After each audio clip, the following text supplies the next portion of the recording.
Ya estamos grabando. Bien, bueno, un gusto estar acá, un año más. Sé que hay algunos colegas que son pocos, Claudia, seguramente, que estuvo el año pasado en una presentación, un adelanto en realidad parecido a este, Jorge también, que fue en Santiago del Estero. Les voy a contar un poco cómo nace esto. Yo estaba buscando, como siempre en los archivos, vamos buscando, direccionando la búsqueda de determinados temas. En mi caso eran contramarcas en piezas, pero no buscaba las piezas en sí, sino denuncias de contramarcas de piezas en el Banco Central, que por los años 30, 40 y 50 había dentro de los partes diarios menciones aisladas sobre este tipo de contramarcas. Bueno, como ocurre muchas veces con los archivos, uno busca algo y encuentra otras cosas que tal vez no tiene directa relación. Y eso es lo que pasó con el tema que les voy a compartir hoy, que trata sobre básicamente 4 naufragios, ya les voy a spoilear esto, 4 naufragios que se registraron en el Atlántico con material numismático que venía al puerto de Buenos Aires, que había sido contratado por el Banco Central para casa de moneda. Pero voy a tener que hacer un breve contexto de esto, porque no ocurrió en cualquier momento, no ocurrió en cualquier lugar, y tiene que ver tal vez con la conflagración mundial más importante que hubo en el mundo, que es la Segunda Guerra Mundial.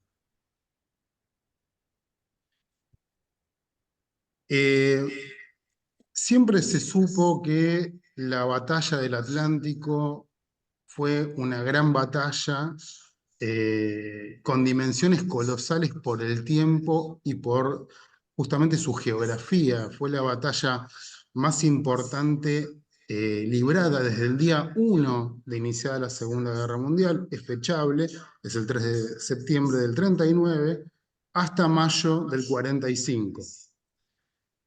Esta batalla que se expandió por el Atlántico Norte primero, Atlántico Sur, Atlántico Medio, costas de Estados Unidos, Caribe, Golfo de México, también por lo que era en torno a Gibraltar, fue una guerra vital por la supervivencia de los aliados y en particular de Gran Bretaña. Sin pretensiones de hacer historia militar fina, simplemente los voy a poner en contexto. Para que tengan una idea, si Winston Churchill temía de algo, que era una persona que no era temerosa, justamente era el resultado de la batalla del Atlántico. Porque la batalla del Atlántico era la lucha por los suministros que llegaban desde América del Norte hasta Inglaterra, que no era solamente pertrechos bélicos, era alimentos, era elementos estratégicos, eran fuel oil, era todo lo que necesitaba la isla para sobrevivir cuando estaba asediada por el Tercer Reich en los primeros años sobre todo. Entonces, es muy conocida esta frase, en varios libros que estuve viendo sobre la batalla del Atlántico, Churchill deja claro que fue el factor más dominante de toda la guerra y que si esta batalla no se ganaba, todo lo que estaba ocurriendo en los diferentes frentes, estamos hablando principalmente de Europa, no tendría sentido la lucha y se perdería. Es decir, que había que ganar el Atlántico. Y me voy a centrar brevemente en lo que era la navegación de los convoyes, de los barcos mercantes, que tenían diferentes rutas, arrancaron con rutas que eran las del Atlántico Norte, pero también las que iban a Sierra Leona, la que iba para el lado de Gibraltar, es decir, el Mediterráneo.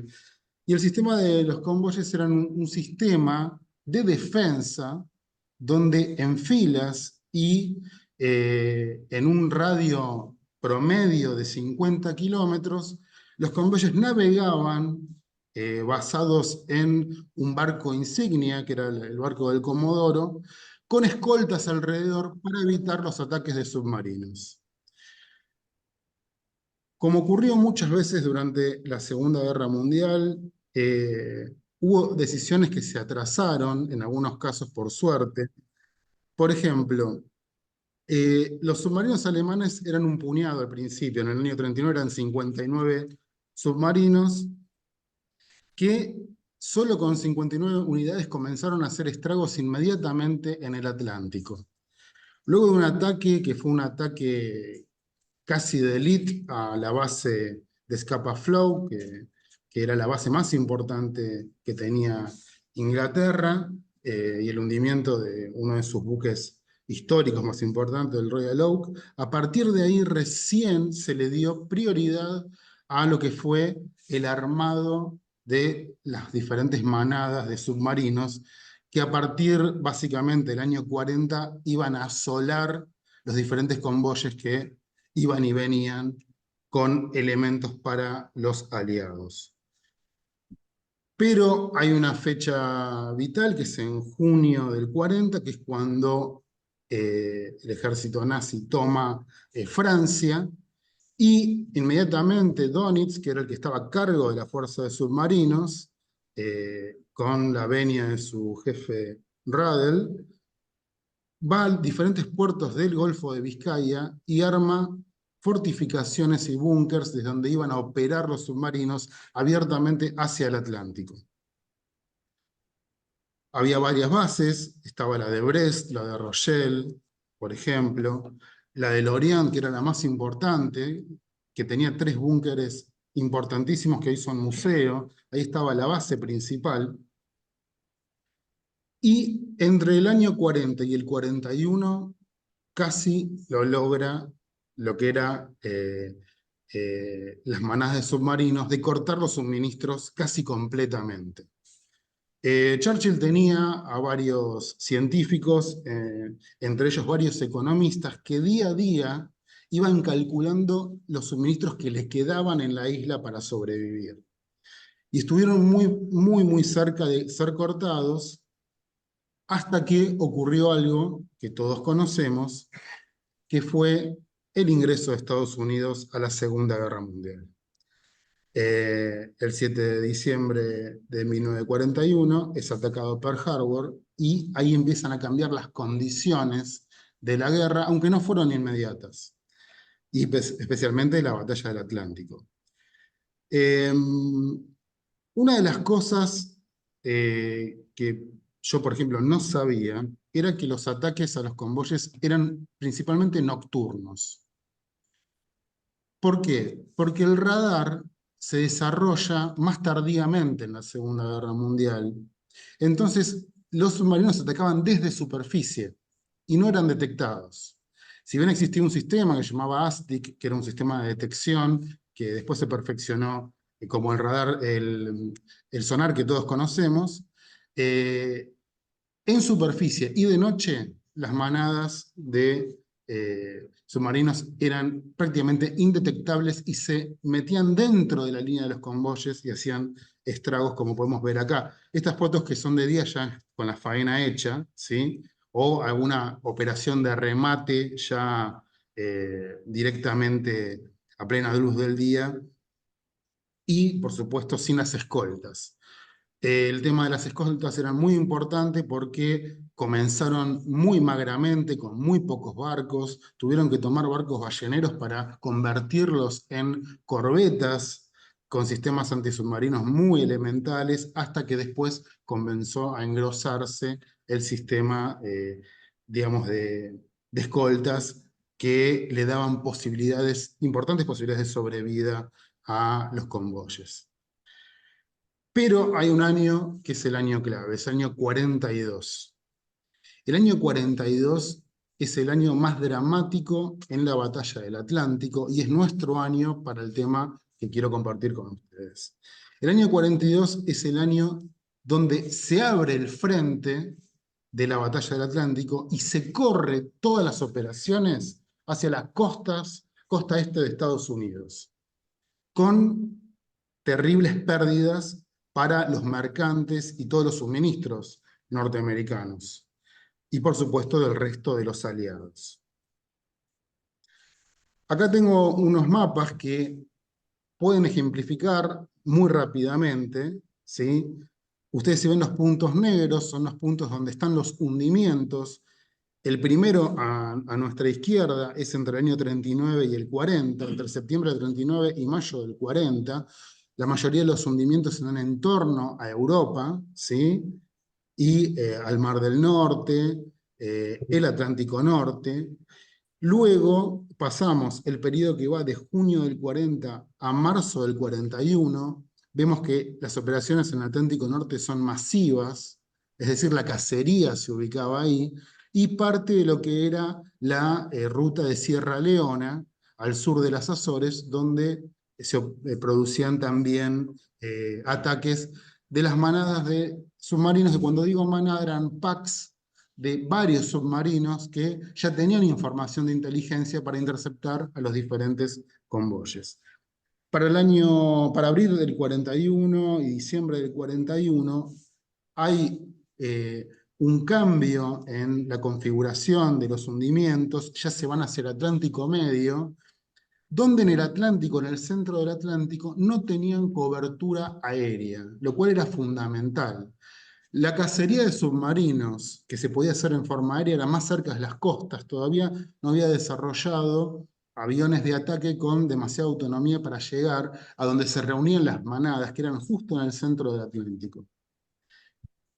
Pero para el año 42, y son los meses que nos interesa, entre enero y julio del 42, vemos que el mapa lleva todas las operaciones submarinas hacia la costa norteamericana. Fíjense que ya lo que es cercano a Inglaterra cede para ir directamente a los puertos norteamericanos, atacarlos en su casa. El Golfo de México, ¿sí? Sur de la Florida, podemos encontrar también, que es muy importante, aunque acá no está tan marcado, sobre Brasil, en el norte de Brasil, ¿sí? Es uno de los aliados más olvidados, Brasil, que entra ese año en la Segunda Guerra Mundial.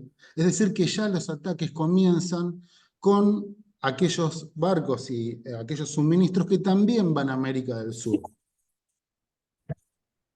Y acá un breve ejemplo numérico, pero nos vamos a centrar en el año 42.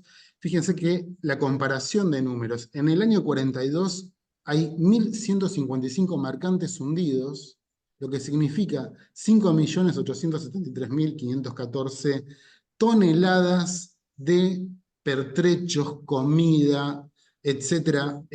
Todo Segunda Guerra Mundial, en la parte de Pero Danone. Hay alguien que está hablando, no sé si quería hacer alguna pregunta. ¿Qué pasa en la prensa argentina? La prensa argentina venía siguiendo la guerra desde el primer momento, pero es muy llamativo cómo en el mes de julio el diario La Nación, por tomar solamente un mes, cómo describen la escalada de la guerra naval en el Atlántico.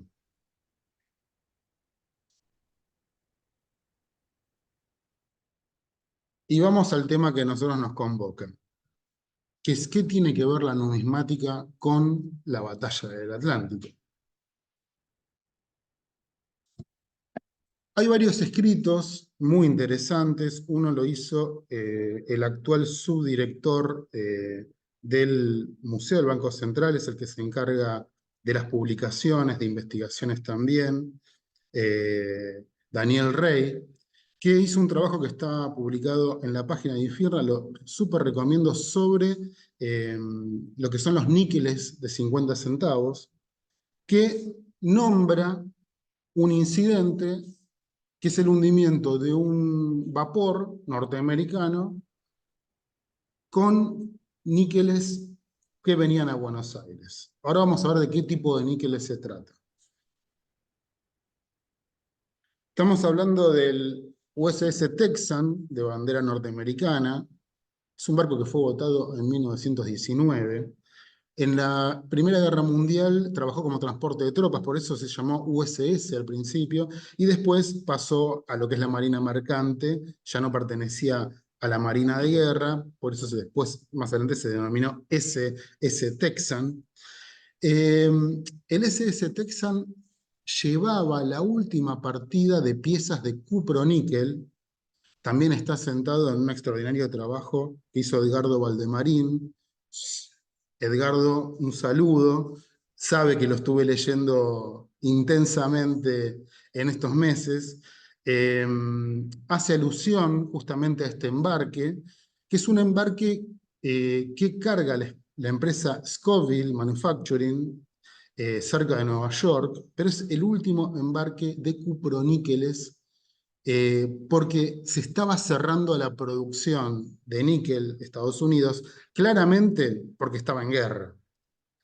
Por esas cuestiones diplomáticas se logró que Scoville pueda hacer la última partida de cuproníqueles gracias a un permiso que dio el gobierno de la Unión y que permitió que el Banco Central compre el material, es decir, el metal, no así Scoville, sino que consiga el metal para poder hacer los cuproníqueles que venían en este último embarque. Era el quinto embarque de lo que era esa compra en particular. Si no me equivoco, en el libro de Edgardo, creo que es la 14, creo.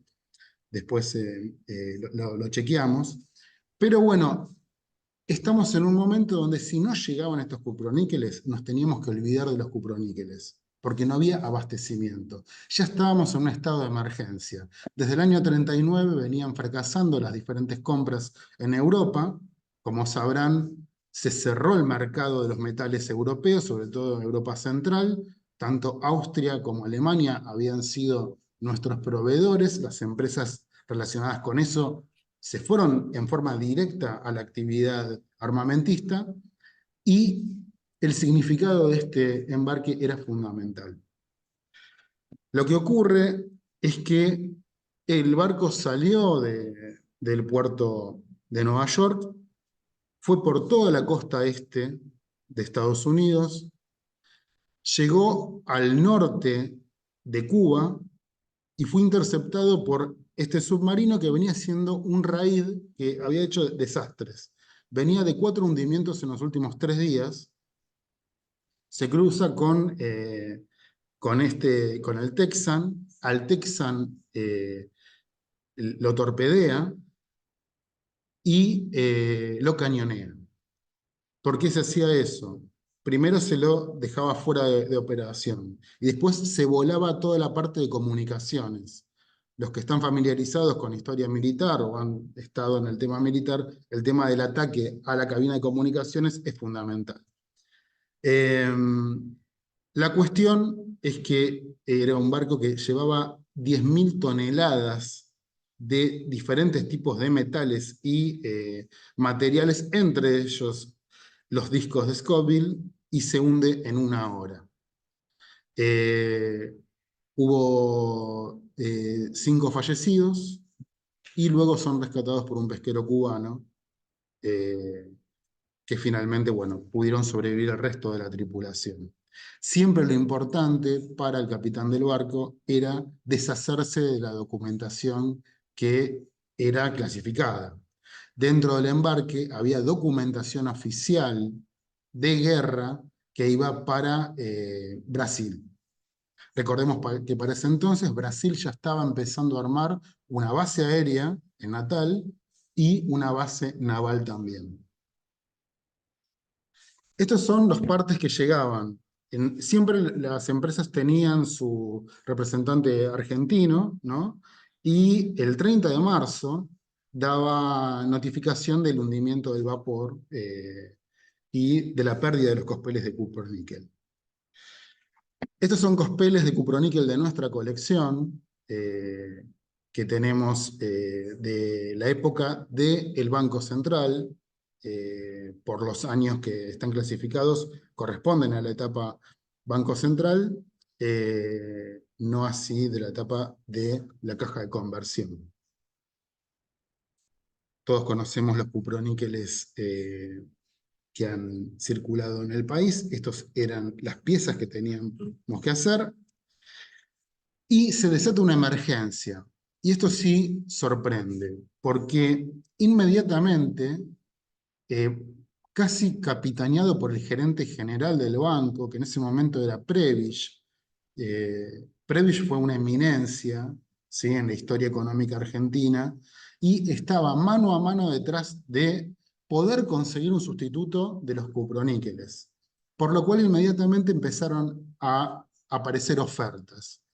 Dentro de las posibilidades era utilizar, obviamente, aleaciones que tengan el mínimo de níquel. En este caso, este es un muestrario que es raro que haya un muestrario hecho a mano.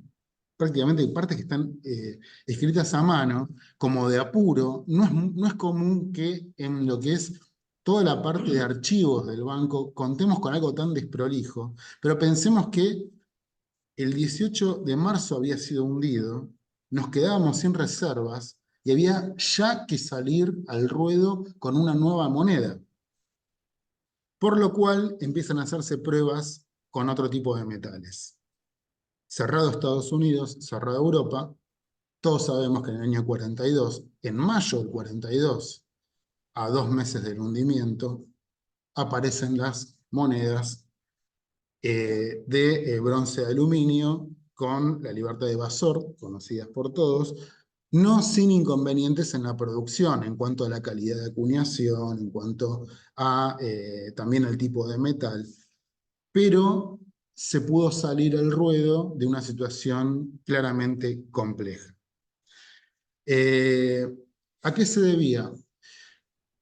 Había una orden ministerial que era que no se podía usar níquel para otro fin que no sea resguardo militar para Argentina. Realmente no se sabía qué iba a pasar con Argentina con la Segunda Guerra Mundial, si bien nuestra posición era neutral. Se consideró material estratégico el níquel que estaba en los diferentes depósitos del Banco Central. Había, para que se den una idea, 12 toneladas de monedas de 50 centavos de níquel puro que no habían salido a circulación y se pensaba utilizar o para la industria bélica o para resguardo en el caso que después se vuelva a hacer algún tipo de emisión posterior, una vez pasada la emergencia. Geolocalización. ¿Dónde se encuentra el Texan y su cargamento de cuproníquel? Se encuentra en esta posición, entre lo que es Nuevitas y Ibanez, a 47 millas náuticas de la costa. Pero esto no termina acá. Siguiendo con las diferentes consultas a lo que eran los partes diarios, comenzaron a aparecer una serie también de vapores o barcos que ya estaban a diésel, que habían sido hundidos también con material proveniente, en este caso, de Inglaterra. Recordemos que para ese momento se estaba produciendo, no en circulación, pero sí en producción, la nueva familia de billetes que se estaba haciendo en Inglaterra para reemplazar la alegoría del progreso. El barco que es atacado posteriormente con material numismático, con planchas de impresión, es el SM Tisnaren, que es un barco de bandera sueca, hundido el 18 de mayo del 42, que tenía la ruta Liverpool-Buenos Aires y que es atacado por un submarino del Eje, en este caso italiano, el comandante Alfredo Capellini, que lo espera enfrente de Natal, Brasil, y le da cacería. Este barco es un barco que sobrevivió a la Segunda Guerra Mundial porque fue capturado recién al final de la guerra por Estados Unidos. Pero ahí es algo que yo no sabía, era que los pocos submarinos italianos, sobre todo los que tenían gran autonomía, fueron altamente efectivos en sus ataques. Eran de excelente factura estos submarinos. Y estos submarinos asediaron particularmente la costa brasilera. Para esta época, que estamos en mayo del 42, echaban a pique cantidad de barcos, sobre todo de mercantes brasileros sobre costas brasileras.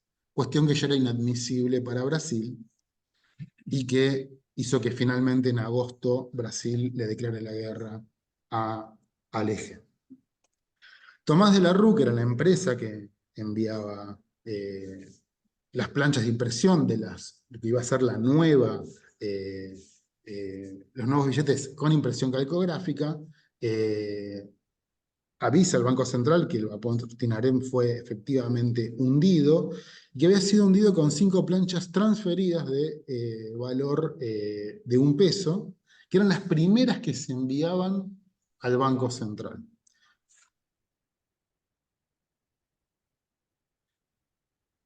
De la Rue envía, digamos, pide la documentación, y cuando pide la documentación al Banco Central es para el cobro del seguro de guerra, porque hay un seguro de guerra que se sacaba justamente por la situación en el Atlántico.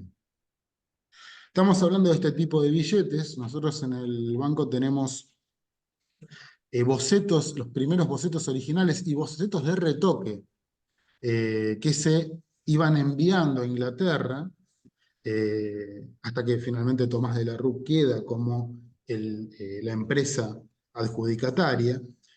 Uno de los artistas que trabajó en el Banco Central y que trabajó en el armado de este tipo de piezas fue Carlos Ochagavía. Los que conocen el Museo del Banco Central y conocen la Sala 1, ustedes ven que a la derecha hay un mapa tipo siglo pintado, ¿no? Es un mural del siglo XVII. Ese mapa está hecho por Ochagavía en la época que él trabajaba con proyectos monetarios. Dicho este paréntesis, seguimos. Tomás de la Rue envía su interpretación de los bocetos. Pensemos que la contratación es del año 39, pero hay un ida y vuelta. Estamos hablando todo en época de guerra. Inglaterra no dejó de enviarnos material, lo siguió sosteniendo. Y recordemos de que Inglaterra era todo objetivo aéreo de lo que fue la batalla de Inglaterra, ¿no? Diseño final, este es el diseño final que el Banco Central en el 41 da el ok final, ¿no? Y esto es una plancha de impresión original que parecería sacada de las profundidades del océano, no lo es. Es una plancha de impresión original enviada por Tomás de la Rue, por supuesto, posterior a que se pierda el Tisnarem. Lo que ustedes ven es una mezcla de ácidos, ¿sí?, y de tintas, porque de práctica, en ese momento patrimonialmente no se pensaba estas piezas como piezas patrimoniales, se le tiraba ácido para que no puedan ser reutilizadas, ¿sí? Bien, ¿dónde está el Tisnarem? Se encuentra frente a las costas nortes de Brasil, a 750 millas náuticas de Natal. Y acá vienen las dos últimas, porque son 2 barcos más los que nos quedan. Pero estos 2 barcos, que es el Cortona y el Siris, no fueron atacados individualmente como vimos en los casos anteriores. El Cortona y el Siris son atacados en una operación de manada, que no era lo que vimos anteriormente. 6 submarinos alemanes con la información salen de los diferentes puertos de Francia, se ubican al sureste de las Azores y esperan al convoy OS-33, que venía con 41 barcos, 2 de ellos, estos que voy a mostrar, y operacionalmente el sur de las Azores era clave, porque era el momento en que se desprendían los barcos que iban a Sudamérica de los barcos que seguían con el grueso del convoy, con la cuestión fatídica de que quedaban bastante desprotegidos los que se abrían hacia Sudamérica, sobre todo por el sistema de escoltas, el sistema de escoltas privilegiaba al grueso del convoy que iba hacia Sierra Leona. El Cortona fue un barco que unía Liverpool-Buenos Aires. Fue un barco que fue alistado por la empresa Lengan Roberts, que era la que representaba la empresa Portals, que era la que a nosotros nos daba el papel moneda. Es decir, estamos hablando de papel, ¿sí? Papel de seguridad. El Cortona es el primero en ser atacado en la madrugada del 12 de julio. Como les comentaba, atacan de noche. Venían siendo seguidos desde el día 11, se abren 6 buques, estos 6 buques se van y son atacados por el U-116 primero, que lo avería, y es rematado por el U-201. Retengan este submarino, porque ese submarino va a tener una historia con nuestros barcos. Se pierde el cargamento de Portals, ¿sí? Era para moneda corriente, es decir, no era para las nuevas impresiones calcográficas, pero sí eran para lo que se necesitaba para la circulación habitual en ese momento.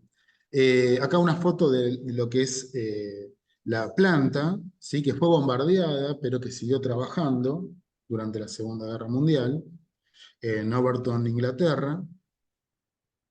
Y siempre, pasados los partes donde se avisa que se pierde el embarque, se activa, ¿sí? El sistema de seguros, porque había que recuperar rápidamente. Y lo cierto es que funcionaba, porque inmediatamente las empresas volvían. Es increíble, uno tiene que pensar, vuelvo a decir, una Inglaterra bajo guerra y bombardeada, y se seguía produciendo. Acá algunos ejemplos de lo que son muestrarios de papel moneda, ¿sí? Porque en una de las partes dicen de que se repondrá todo el embarque y que se enviarán algunas muestras para las nuevas impresiones. Pero las muestras no venían en barco, venían vía aérea. Siempre vía aérea. Esta es la posición donde está hundido el Cortona, muy cerca, como vamos a ver ahora, del Siris.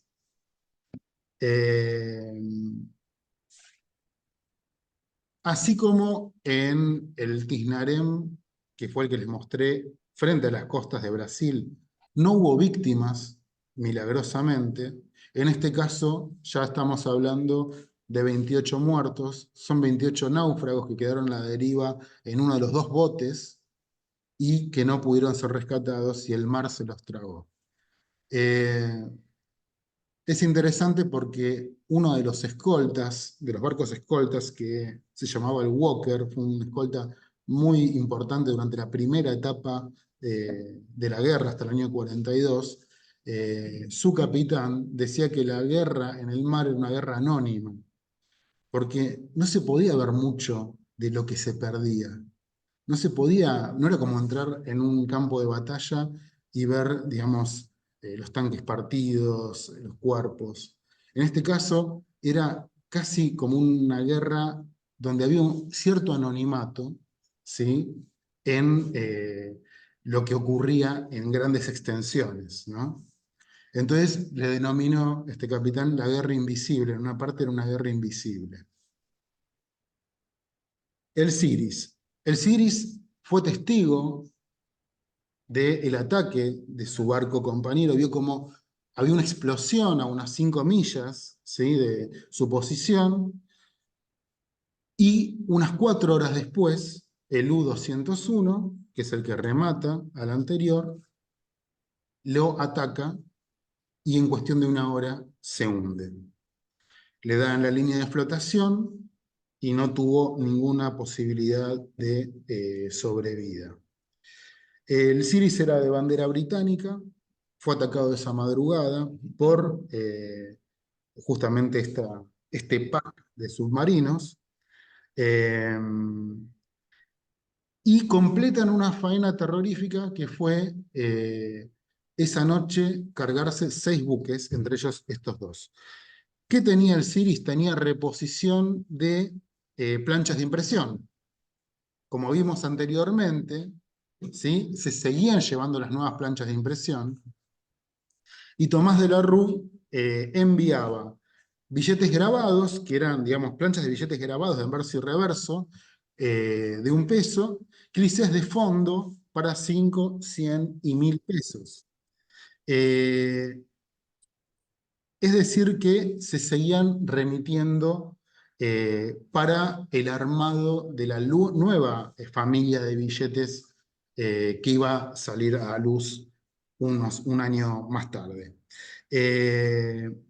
Y se activó, por supuesto, el tema de seguro. El seguro que se utilizaba era de World Risk Insurance Office en Londres, que era donde se hacían los seguros y obviamente se cobraban rápidamente.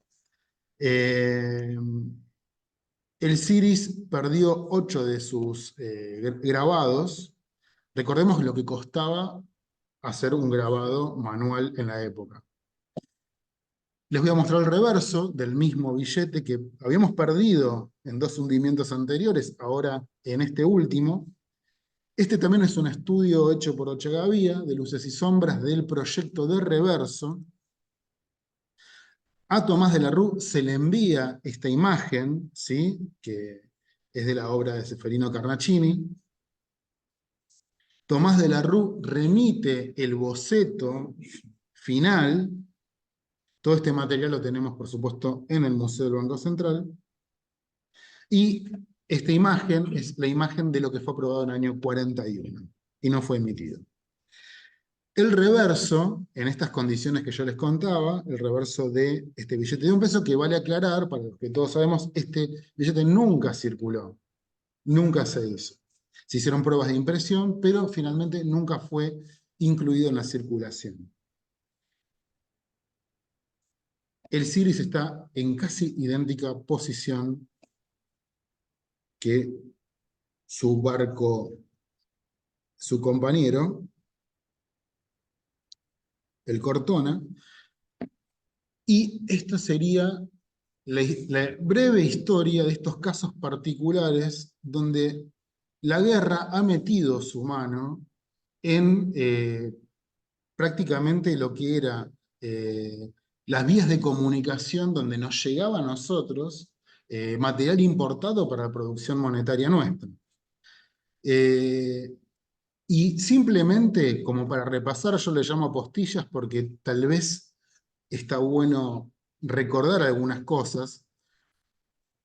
¿Hubo mercantes argentinos atacados en la Segunda Guerra Mundial? Sí lo hubo, y lo hubo en la Primera también. Tenemos el caso en la Primera Guerra Mundial, en 1917, hundido por un submarino alemán, el Monte Protegido, ¿sí? Que eso generó una situación diplomática muy tensa, con las disculpas del caso, pero no fue el único, porque también se hundió otro mercante argentino, que era el Toro. Entonces, quiere decir que en épocas de las guerras mundiales, la navegación era altamente peligrosa y ya nos había tocado a nosotros siendo neutrales. En la Segunda Guerra Mundial, durante el año 40, el mercante argentino Uruguay es hundido. Era de la famosa compañía de navegación Mianovich. Hubo 15 fallecidos de este hundimiento frente a las costas gallegas en el Océano Atlántico. Y acá tenemos, yo les dije, no se olviden del submarino U-201, porque este mismo submarino que venía haciendo un raid de ataques, ¿sí? Que van a finalizar con el ataque en manada que vimos en los últimos, ¿sí? Va a atacar a el petrolero Victoria, que no lo hunde, no lo llega a hundir, pero fue quitado de circulación, tuvo que ir a astilleros de Nueva York y ser puesto nuevamente en operaciones. Fíjense que llevaba carteles enormes que decía Victoria, Buenos Aires.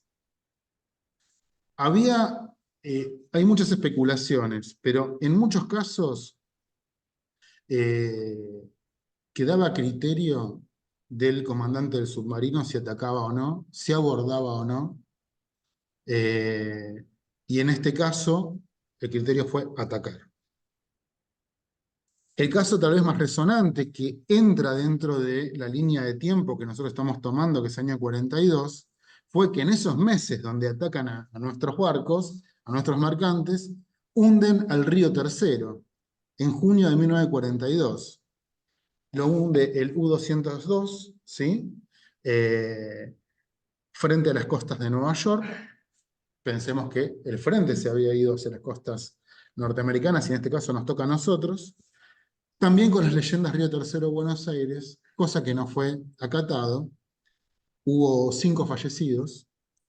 La prensa argentina cubrió, por supuesto, esto, y en este caso es el diario La Nación con el rescate del capitán y uno de los náufragos que, bueno, comentaron claramente cómo fue la situación y cómo fue atacado desde el punto de vista del capitán, arteramente a un buque neutral. Y lo último, simplemente para repasar un poco de lo que es lo que ha ocurrido con los submarinos en nuestros puertos, principalmente en el puerto de Mar del Plata. Como muchos sabemos, el puerto de Mar del Plata era nuestra base y es nuestra base de submarinos desde los finales de los años 20. Este es el puerto, la rada militar naval de Mar del Plata. Y finalizada la guerra, se da la orden, Donitz, que era en ese momento el almirante en jefe, da la orden de rendir los barcos o hundirlos. Hubo 2 submarinos que tomaron la decisión de rendirlos a la Argentina. Uno fue el U-530, esta es la entrada del U-530 al puerto de Mar del Plata. Entraba con un capitán de 25 años, que era el más veterano, Otto Bermuth, ingresando el 10 de julio del 45 a la rada militar. Posteriormente, en agosto, el 17 de agosto, el U-977 también se entrega en la base. Para ese entonces nosotros ya le habíamos declarado la guerra, ¿sí? Pero la guerra había terminado. Así que finalmente, bueno, llega acá. Lo que se sabe es que estos submarinos no quedaron como botín de guerra de Argentina, fueron escoltados hasta Estados Unidos y fueron hundidos como objetivo de ejercicios navales. O sea, nosotros no tenemos ningún material que haya quedado de esto. Y esto desde hace unos años está girando en las informaciones. Fue muy conocido que se ha ubicado un naufragio a 4 kilómetros de Costa Bonita, ahí en las cercanías del puerto de Quequén, lo que todo indicaría que es un submarino de clase 9 que está en muy malas condiciones de conservación, pero a 28 metros de profundidad. Ya son 2 las expediciones que se hicieron. Alemania no dio el ok de que sea un submarino alemán, pero todo da a indicar por las historias, por lo que ha pasado en los años 40 en torno a esas playas sureñas, que podría haber sido un submarino alemán y que hubo desembarcos, en este caso tal vez clandestinos en ese momento. Resta, ¿sí? El Esmón Perdido es el que está a cargo de esta investigación, resta una inmersión de submarinistas para que puedan comprobar fehacientemente si se trata de un submarino o no. Lo que llama la atención es este elemento que es sería el típico periscopio de ataque de un submarino de esa clase. Estas son unas apostillas, me fui de lo numismático, pero quería comentarlos con ustedes. Bien, no entran las fuentes, son algunas de las fuentes. Hay una página maravillosa que fue hackeada, que es Fundación Istamar, la recomiendo cuando la vuelvan a poner activa porque realmente tiene muchísima información sobre esto y, por supuesto, todo lo que tiene que ver con las memorias del Banco Central, el acervo numismático, la biblioteca Torkins para lo que es la parte de los diferentes diarios y diferentes lugares que están en la red, específicamente sobre la batalla del Atlántico, sobre los mercantes y sobre los submarinos alemanes. Esto es todo. Muchísimas gracias.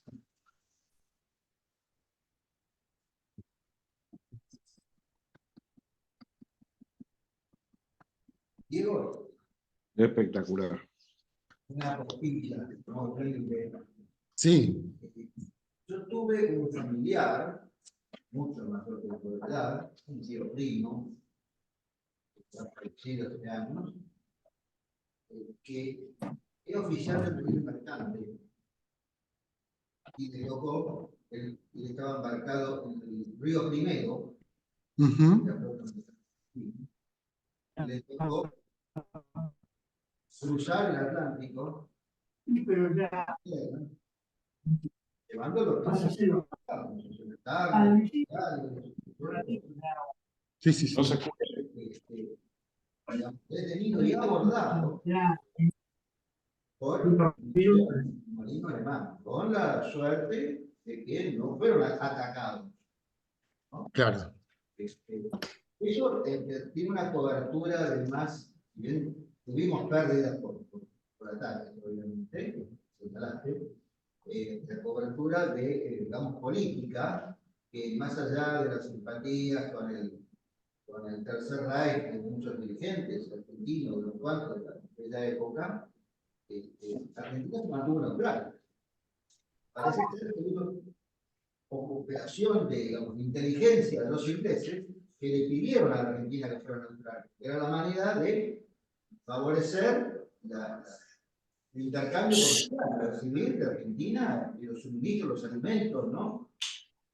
Porque si Argentina estaba, digamos, como país beligerante, era más probablemente o más fácilmente blanco de ataques en sus mercados, que además iban solos, no iban en un convoy, iban navegando en soledad. claro, sí, eran abordados los barcos.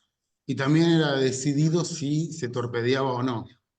Los hacían bajar en el caso que haya material. Claro, me preguntaba el familiar mío que cuando abordaban revisaban todo el barco, que no hubiera, digamos, armas, que no hubiera material bélico, y además favorecido él por su condición de descendiente de alemanes. Él hablaba fluidamente el idioma alemán, no por ninguna connotación política, sino por el origen de su.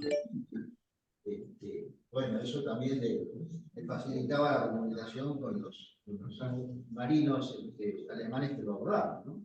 Claro, no, no, muy interesante. Manuel. Perdón. Algo que no se tiene en cuenta habitualmente y es muy importante desde el punto de vista legal y diplomático, es que como consecuencia de haber habido varios torpedeamientos de barcos neutrales argentinos, se desinstaló a los barcos mercantes artillería.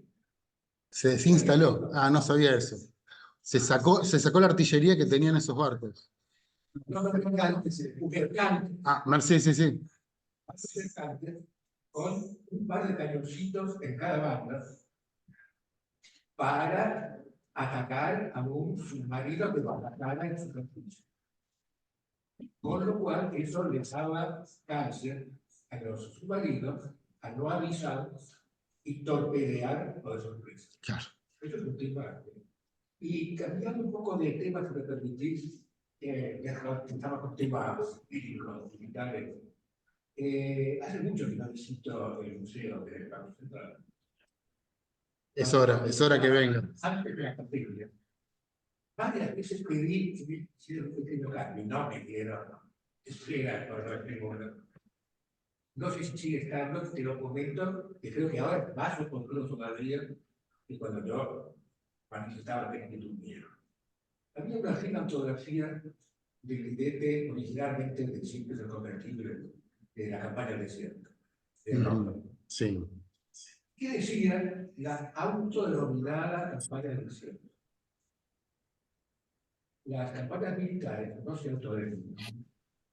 Es una palabrita que estuvo muy de moda en una época políticamente correcta, pero no es correcto idiomáticamente, ni reglamentariamente, ni creo que políticamente. Inquietud que Es tomada. Carlos, sí. Pues yo entendí mal, una muy buena parte de las monedas de níquel puro de 50 centavos del 41 se reservaron y no salieron a circulación como acopio de níquel. Sí. Sí, porque se determinó, estamos hablando del 42, se determinó que el níquel era un metal estratégico. El general Savio directamente escribió al gobierno para que se retengan los níqueles como material estratégico. De hecho, hubo una suerte de inspección también en diferentes lugares donde se fundía metal, porque muchas empresas estaban fundiendo monedas para utilizar el níquel. Entonces, era una situación de emergencia y lo que expresa, digamos, el hundimiento del Texan, que eran cuproníqueles, es que habían llegado a un tope donde no se podía contar más con el níquel y que ya se está utilizando algunas piezas con fines industriales porque se necesitaba níquel de algún lado, cosa que no se recibía. Solo que me acuerdo que eran casas, cuando yo era chico, muy chico, en casa iban a parar a mi alcancía o a la alcancía de mi hermano.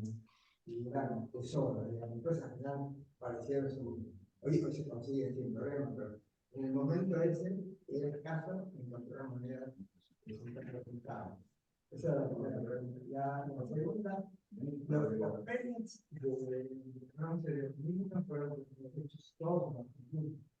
Por lo menos en la etapa que yo estuve viendo, lo hizo Camed, que era una compañía argentina. Como dije, no sin dificultades en la primera etapa de producción, ¿sí? En cuanto a la calidad de los discos, en cuanto a la conformación de la aleación. Eso estamos hablando que es una pieza que en 2 meses tuvo que salir al ruedo, ¿no? Diego, fíjate el tema secreto que había, confidencialidad del tema en las monedas, el decreto que establece la acuñación de las monedas de la libertad de Basó es reservado. Era un documento reservado. Era un documento reservado. Yo me acuerdo ¿te acuerdas, Carlito, que estuvimos en una época buscando para tener todas las leyes monetarias y no logramos conseguir el decreto del 42 porque era reservado? Que me lo consiguió un amigo de Horacio Carpinetti, que era mozo del Congreso. Por intervención de él entramos a un tipo que estaba en la biblioteca del Congreso y ahí me mandó eso. Después apareció el decreto, después Nora Matassi hizo la compilación de las leyes monetarias, pero al principio, cuando ya por el 96, no teníamos acceso, era un decreto reservado. Sí. Es muy bueno el trabajo de Nora y Roberto Díaz de la Moneda Nacional. La compilación. Yo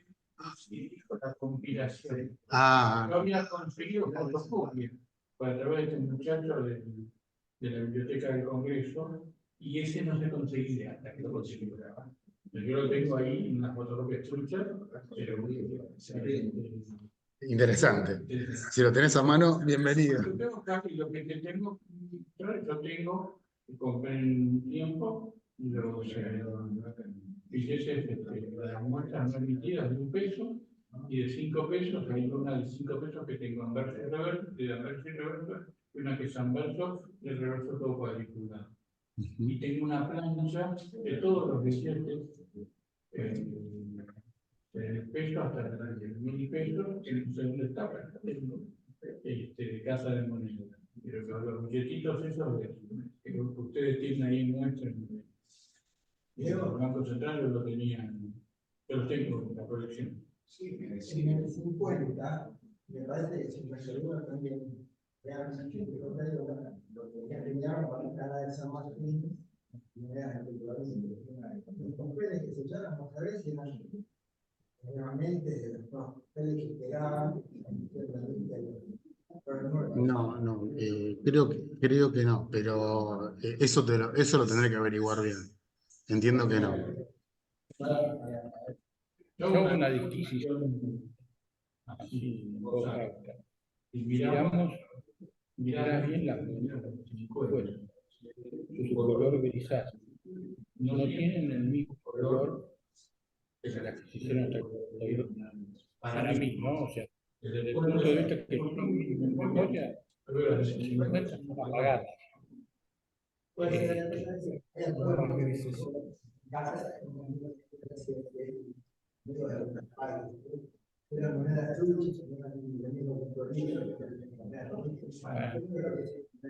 De hecho, no todas tienen el mismo color.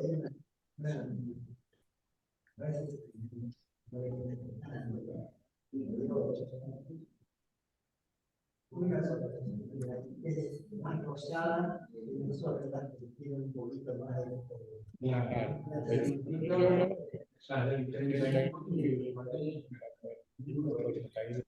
Mirándolas con cuenta, no sé, es la misma parte. No, 50. No, Nickel Puro es la de 41, 50 centavos. No, yo estoy hablando de las de 1950 de San Martín. El año. Me parece que esas salieron del 52. Del 50 salieron Claro.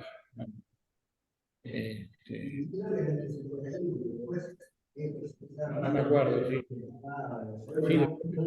Primera moneda conmemorativa. Correcto. Entonces, pero lo mirás allá en memoria, el metal de la no es el mismo metal que la del 94. Fíjate tu casa y lo vemos. Bueno, ¿alguien tiene alguna pregunta a los que están acá? Yo David, no, David. quería aprovechar antes de cerrar, seguramente, felicitarlo a Diego por su trabajo. muchas gracias, David. Muy lindo, la verdad que muy interesante. Realmente tenía expectativas sobre tu trabajo y me gustó mucho, y quiero decirlo. Así Muchas que, gracias, David, un lujo. Gracias, viniendo de vos. sí. Acá aplauden. ¿Estás muteado? ¿Se escucha? Sí. Muchísimas gracias. Acá le hacen un aplauso, bueno, acá lo vemos ahí. Bueno, gracias por acompañarnos, muchísimas gracias. Que tengan una. Acá me dice el secretario, el 5 de junio tenemos la próxima charla que va a dar Arturo, después de el título. Y bueno, los esperamos a todos, así realmente Vale. exposición. Y bueno, espero que no haga mucho frío por donde estén. Y bueno, de acá los abandonamos y los dejamos para la próxima. Un saludo. Saludos. Gracias a todos. Hasta luego. Abrazo, abrazo Hasta a la todos. próxima. Nos vemos. Hasta luego. ¿O estás ahí ya? Ya nos Escuchame,